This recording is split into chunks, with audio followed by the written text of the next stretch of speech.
Captain Hyunwoo sat in his small command chair looking at the bright screen that showed another rejection letter from the Galactic Council. The words glowed red like angry fire, telling Earth that they were still not good enough to join the big alien clubs that ruled the galaxy. For 300 long years, humans had been trying to prove they belonged among the stars, but every time they asked for help or friendship, the aliens just laughed at them.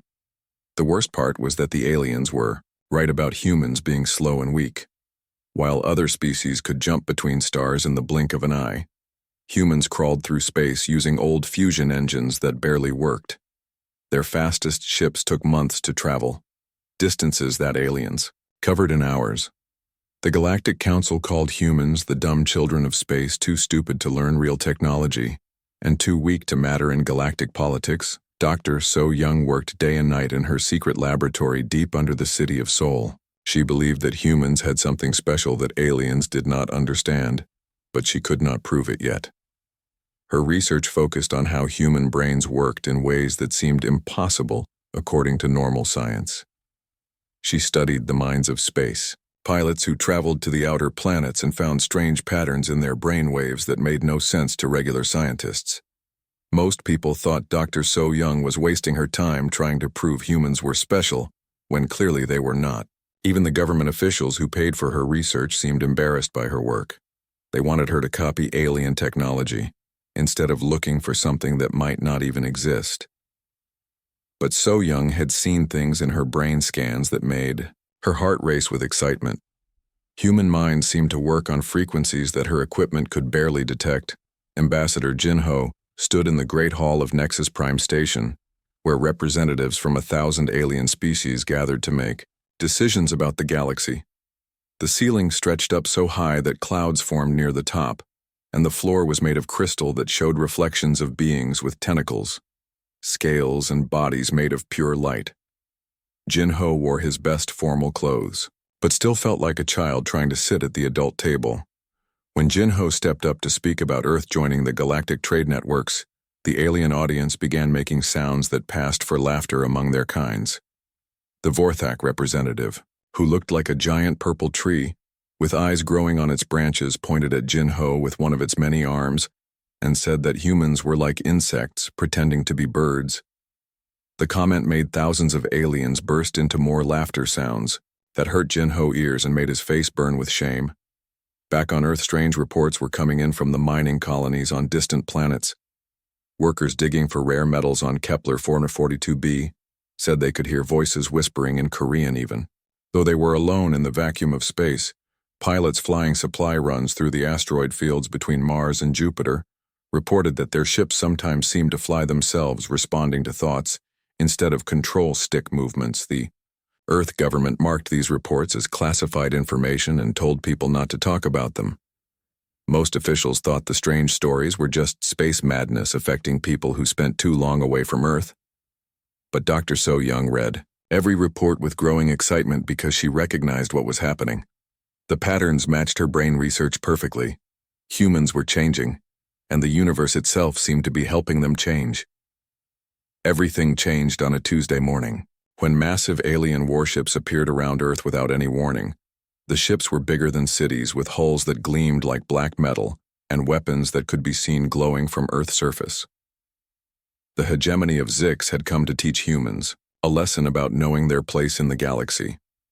Their leader broadcast a simple message to every screen and radio on Earth. The message was clear and terrifying.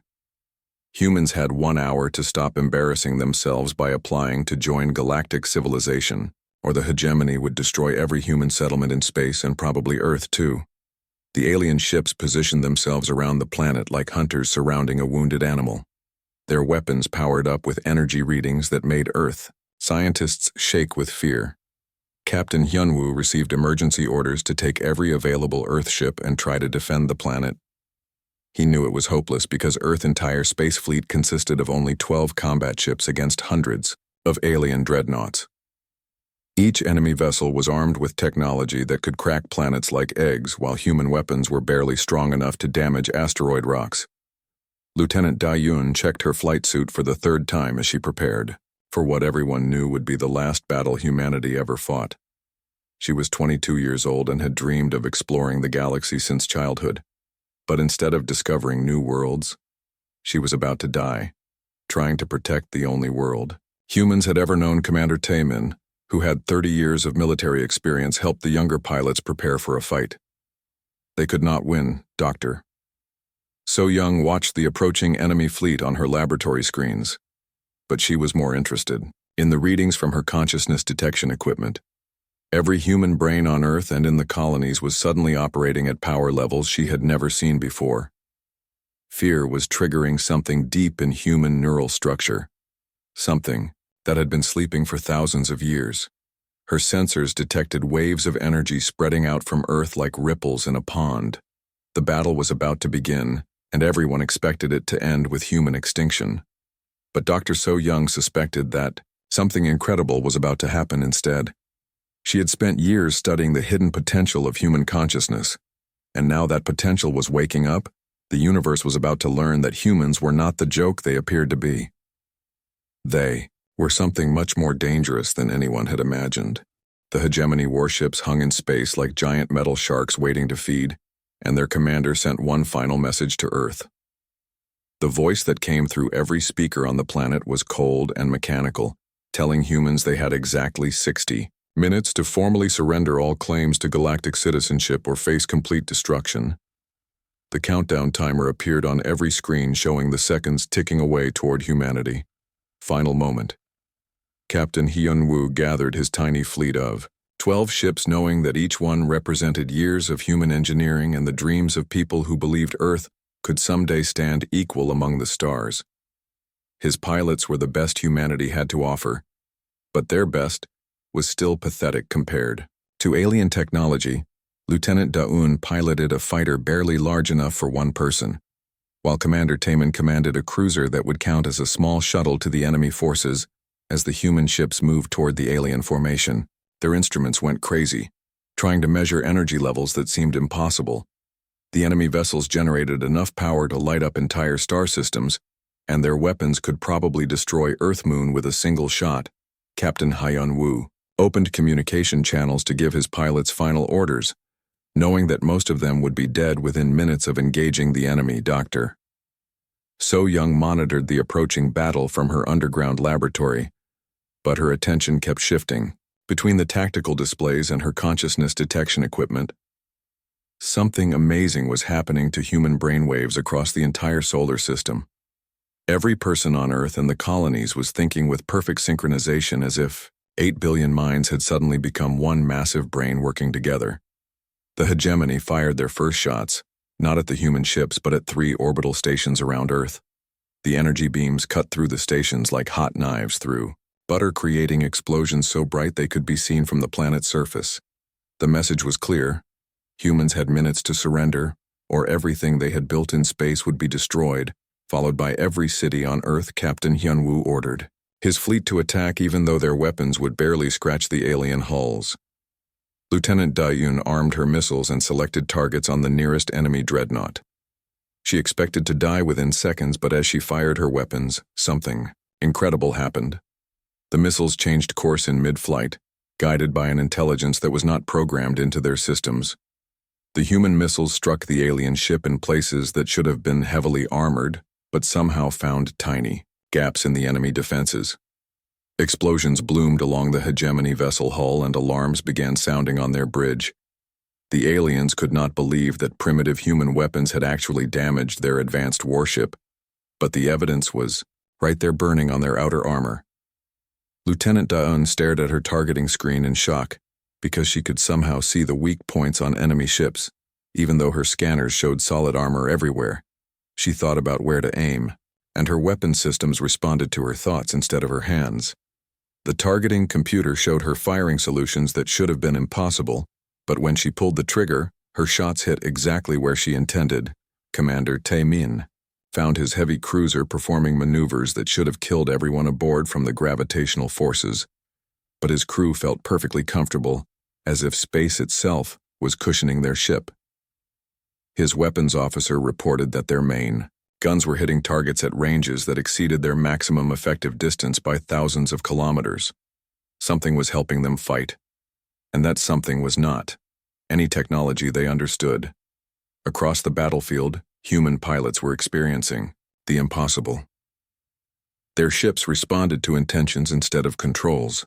Their weapons found targets that scanners could not detect, and their defensive systems seemed to know exactly when and where enemy fire was coming. The hegemony fleet, which had expected to crush primitive humans in seconds, suddenly found themselves fighting an enemy that appeared to bend the laws of physics through willpower alone. The alien commanders tried to understand what was happening to their carefully planned attack. Human ships moved in patterns that violated every rule of space combat, but somehow worked perfectly. Human weapons struck with precision that their technology should not have allowed, and human defensive systems anticipated attacks before they were even fired. The battle that should have ended in minutes stretched on as the impossible became routine. Within an hour, the hegemony of Zyx was retreating from Earth space, leaving behind dozens of damaged warships and thousands of confused alien warriors. They had been defeated by a species they considered barely worthy of extinction, using weapons and tactics that made no scientific sense. The news would spread across the galaxy faster than light itself could travel, changing everything anyone thought they knew about humanity. Dr. So Young watched her instruments record the end of the battle, but more importantly, she recorded the readings from human consciousness during the fight. Every brain in human space had worked together, creating a field effect that influenced matter and energy at the quantum level. Humanity had reached out with their collective mind and changed reality itself to protect their homeworld. They were no longer the joke of the galaxy. They were something far more dangerous. News of humanity's impossible victory against the hegemony of Zyx traveled through galactic communication networks faster than anyone thought possible. Within hours, every major civilization knew that the species they had dismissed as primitive space insects had somehow defeated one of the galaxy's most feared military powers. The story seemed so impossible that many alien leaders assumed it was propaganda or miscommunication. The crystalline collective beings made of living mineral who had dominated galactic politics for millions of years called emergency sessions to discuss the human situation. Their vast crystal minds processed information at speeds that made quantum computers look slow, but even they could not understand how humans had turned the tide against superior technology. Some suggested that the hegemony had simply made tactical errors, while others worried that humanity had been hiding advanced weapons. Dr. So Young Laboratory became the most important place on Earth, as government officials, military leaders, and scientists demanded explanations for what had happened during the battle. Her quantum consciousness research, which had been ignored and underfunded for years, suddenly became classified at the highest levels of security. The data she had collected showed patterns that scared and excited everyone who saw them. The brain scan results revealed that during the battle, human consciousness had synchronized across the entire solar system, creating a field effect that could influence the fundamental forces of physics. 8 billion human minds working together had reached out and reshaped reality at the quantum level, allowing their weapons to find targets and their ships to perform impossible maneuvers. It was not technology that had saved them, but the power of human thought itself. Captain Hyunwoo found himself promoted to admiral overnight and given command of a new kind of space force based on abilities that nobody fully understood. The government wanted him to build a fleet that could use consciousness as a weapon, but first they needed to understand how human minds could work together across vast distances. Lieutenant Da Yun and Commander Tae Min became test pilots for experimental programs, exploring the limits of human mental abilities. Early training sessions showed that small groups of humans working in harmony could influence gravitational fields, redirect energy beams, and communicate instantly across space without any technology at all. The abilities seemed to grow stronger when more people participated, but they also required careful coordination to prevent dangerous side effects. Uncontrolled consciousness fields could disrupt electronics, cause hallucinations in nearby aliens, and even tear small holes in space-time. Ambassador Jin Ho received his first respectful communication from the Galactic Council in over 3 centuries. The tone had changed completely from mockery to cautious interest. Every major alien civilization suddenly wanted to understand humanity. Mysterious capabilities trade offers flooded in from species that had previously refused to acknowledge Earth existence. The Vorthek representative, who had mocked humans just weeks earlier, requested a formal meeting claiming his earlier comments had been misunderstood, but the galaxy attention brought new dangers as well as opportunities. Intelligence reports indicated that several alien coalitions were forming specifically to contain humanity before their abilities could develop further. Some species viewed human consciousness powers as an existential threat to the established order of galactic civilization. Others wanted to capture humans and study them like laboratory animals to steal their abilities for themselves. The Eternal Dominion, beings of pure energy who ruled the galactic core, sent observers to human space for the first time in recorded history. These ancient entities had seen the rise and fall of thousands of civilizations, but they had never encountered a species that could manipulate reality through collective thought. Their interest in humanity was both flattering and terrifying, because the Dominion only paid attention to threats that could affect the entire galaxy. Dr. So-Young expanded her research team into a massive government project spanning multiple planets and space stations. Her discoveries revealed that humans were not unique in having consciousness-based abilities, but they were the only species that could use these powers collectively. Other races had individuals with similar capabilities, but human minds could link together across any distance, creating networks of consciousness that grew exponentially stronger with each new participant. Implications were staggering. If humanity could learn to control their abilities, they might become the most powerful force in the galaxy. But if they lost control, they could accidentally destroy entire star systems or tear holes in reality itself. The galaxy was watching and waiting to see whether humans would become saviors or destroyers of everything that existed. Admiral Hyun Woo oversaw construction of humanity, first truly advanced fleet, but these ships bore little resemblance to traditional spacecraft. Instead of relying purely on technology, they were designed to amplify human consciousness, allowing small crews to control vessels the size of cities through thought alone. The ship hulls were grown rather than built using techniques the Dr. So-Young team had developed by studying how human will could influence matter at the molecular level. 6 months after the hegemony incident, humanity had transformed from the galaxy's biggest joke into its most feared unknown ambassador. Jin Ho established Earth First Embassy on Nexus Prime Station, but instead of begging for recognition, he found himself managing a waiting list of alien species desperate to negotiate with the new human power. The embassy reception area filled daily with representatives from civilizations that had once considered humans barely worth exterminating. The change in attitude was dramatic and sometimes amusing. The same Vorthak diplomat who had called humans insects now brought gifts of rare crystalline formations and spoke of ancient friendship between their peoples. The hegemony of Zix quietly offered to share advanced military technology in exchange for non-aggression pacts. Other species that had never bothered to learn human languages suddenly employed teams of translators and cultural specialists. Dr. So-Young research project had grown into a sprawling government initiative with facilities on Earth, Mars, and 3 newly established space stations. Her team discoveries about quantum consciousness were reshaping scientific understanding throughout human space, but they were also creating new mysteries. Every breakthrough revealed 10 new questions about how human minds could influence reality at the fundamental level. The most important discovery was that human consciousness abilities worked through quantum entanglement networks that connected every human brain across unlimited distances. When humans focused their thoughts together, they created field effects that could alter probability, manipulate energy, and even influence the behavior of subatomic particles. The effect grew stronger with more participants but required careful coordination to prevent reality distortions. Admiral Hyun Woo oversaw the construction of humanity's first consciousness-enhanced fleet. These new ships looked like living organisms rather than mechanical constructs.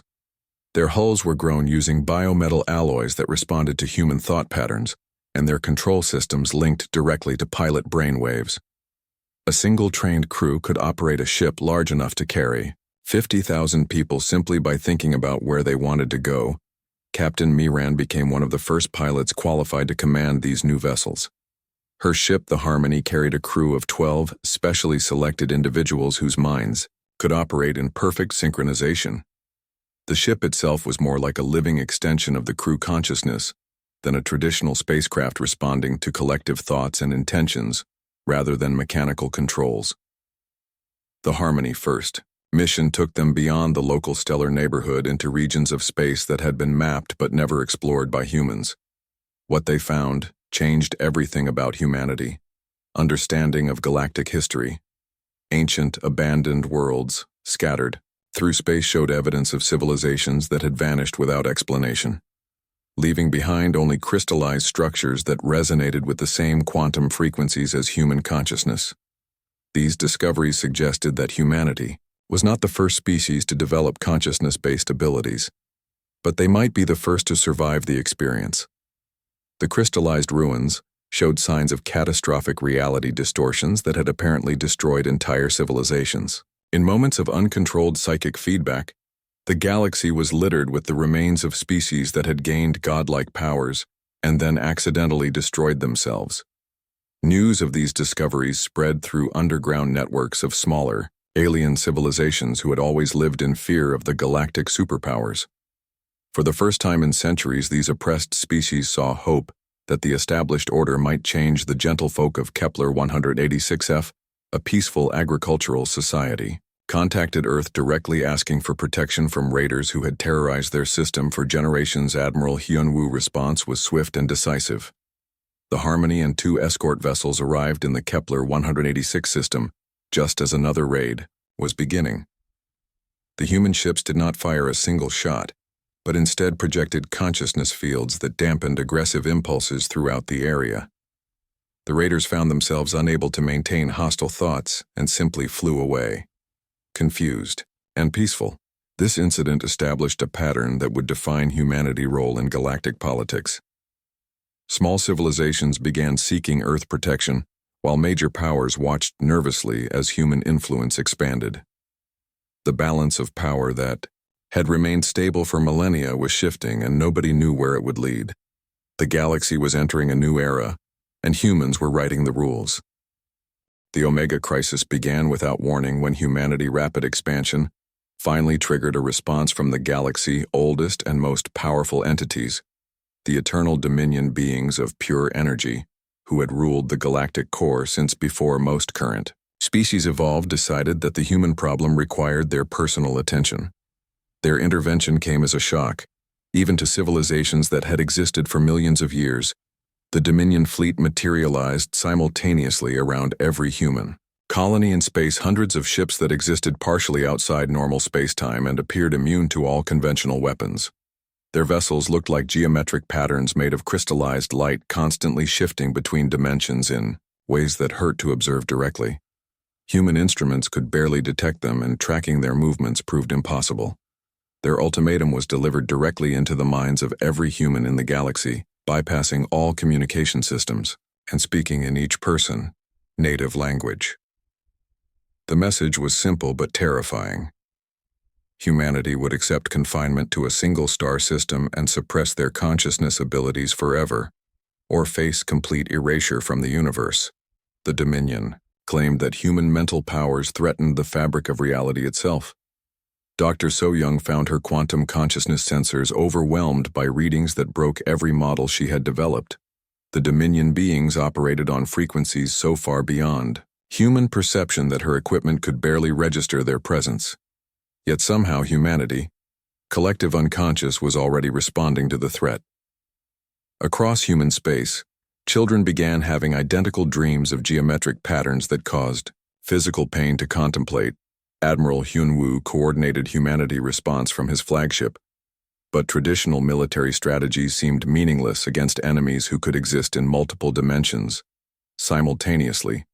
The Dominion possessed technology that predated the current universe, and their understanding of consciousness-based abilities made human achievements look like crude experiments by comparison. The crisis deepened when the Dominion began demonstrating their power by selectively erasing small objects from reality, making asteroids, moons, and even entire uninhabited planets simply cease to exist. The message was clear. They had the ability to remove humanity from the universe so completely that it would be as if humans had never existed at all. History itself would be rewritten to exclude every trace of Earth civilization. Captain Miran volunteered to lead a desperate diplomatic mission into the Galactic Core, hoping to negotiate with the Dominion leadership before the conflict escalated to total warfare. Her enhanced consciousness ship carried humanity's most gifted mental specialists, including Dr. So Young herself, who had modified her research equipment to serve as a translation interface between human and Dominion thought patterns. The journey took them through regions of space where physics operated according to rules that had been established billions of years before the current universe reached stability. Stars burned in impossible colors, space flowed like liquid, and time moved in circles that repeated the same moments endlessly. The ship crew had to maintain perfect mental discipline to avoid being driven insane by the constantly shifting reality around them. Deep in the galactic core, they found the Dominion home realm, a region of space where consciousness and matter existed as the same substance. The beings who ruled this domain were so ancient and powerful that they had transcended physical existence entirely, becoming living embodiments of pure thought. Their palace was built from crystallized time, and their throne room existed in 17 dimensions simultaneously. The confrontation that followed redefined humanity, understanding of consciousness and reality. The Dominion revealed that mental abilities were not tools or weapons, but expressions of the fundamental force that shaped existence at every level. Most species developed these powers gradually over millions of years, allowing the universe to adapt slowly to their influence. Humanity's rapid awakening was creating ripples in spacetime that could potentially collapse entire regions of reality. The Dominion had seen this happen before, when young species gained consciousness powers without proper understanding or restraint. The galaxy was littered with dead zones where uncontrolled psychic abilities had torn holes in the fabric of existence itself. But Dr. So Young research had prepared her for this revelation. Her quantum consciousness theories had always suggested that mental abilities were connected to the basic structure of reality. She proposed a solution that surprised even the ancient Dominion. Instead of suppressing human abilities, they could be channeled into healing the damage that previous galactic wars had inflicted on spacetime. The solution came through understanding rather than conquest. Dr. So Young team, working with Dominion scientists, discovered that humanity consciousness abilities could be used to repair the ancient wounds that galactic warfare had torn in the fabric of space and time. Instead of being a threat to universal stability, humans could become its guardians, using their collective mental powers to heal reality itself. The transformation began with small projects repairing minor spacetime distortions left behind by ancient battles and smoothing out gravitational anomalies that had been causing navigation problems for millions of years. Human consciousness teams working under Dominion guidance learned to use their abilities as tools for cosmic construction rather than destruction. Within 2 years, Earth had become the galaxy primary center for reality maintenance and repair. Ambassador Jin Ho found himself appointed as the first director of the Galactic Stability Council, a new organization dedicated to preventing the kind of large-scale conflicts that could damage spacetime itself. Humanity's unique abilities made them natural mediators for disputes that involved consciousness-based phenomena. The irony was not lost on anyone that the species once considered too primitive to matter had become indispensable to galactic civilization. The same mental abilities that had made aliens fear humanity now made them essential partners in maintaining the universe itself. Every major decision affecting galactic stability required human consultation and approval. Admiral Yunwu transformed humanity military forces from a defensive fleet into something unprecedented, peacekeeping vessels that could enforce ceasefires by literally dampening aggressive impulses across entire star systems. Human consciousness fields could calm hostile emotions, prevent wars from starting, and even help negotiating parties find common ground by temporarily linking their minds in controlled empathic connections. Captain Miran pioneered new exploration techniques that allowed her crews to safely investigate regions of space too dangerous for other species. Her consciousness-enhanced ships could navigate through areas where reality was unstable, mapping ancient battlefields where weapons of unimaginable power had scarred space and time. The data she collected helped Dr. So Young team develop better methods for cosmic repair work. The Consciousness Research Institute, established on a massive space station orbiting Earth's sun, became the galaxy premier center for studying mental abilities. Representatives from hundreds of species came to learn how to safely develop their own consciousness-based powers while following the safeguards that prevented reality-threatening accidents. Dr. So Young work expanded beyond human abilities to encompass the mental potential of every known intelligent species. Her research helped establish universal standards for consciousness development, ensuring that no species would repeat the mistakes that had destroyed so many previous civilizations. The Institute became a symbol of cooperation between species that had been enemies for millions of years. The final transformation came when the Galactic Council voted unanimously to relocate their headquarters to Earth's solar system, recognizing that humanity had become the foundation of galactic stability. The species that had once been the cosmic joke now served as wise counselors, helping other civilizations resolve conflicts that threatened the existence of reality itself. Earth was no longer the slow child of the galaxy. It had become the responsible adult that everyone turned to when facing challenges that could destroy entire star systems. Humanity had discovered that their greatest strength was not individual achievement, but their ability to work together as one mind while maintaining their individual identities. The galaxy had learned that consciousness was not just another tool or weapon, but the fundamental force that shaped all existence. And humans, with their unique ability to link their minds across any distance, had become the universe repairmen, fixing the damage that countless wars and accidents had inflicted on the fabric of space and time itself. In quiet moments between crises when the galaxy was at peace, humans could appreciate the cosmic joke that had become reality. They had started as the species everyone laughed at and ended up as the ones everyone depended on for survival. The universe had a sense of humor after all, and humanity had become its favorite punchline turned into the most important story ever told.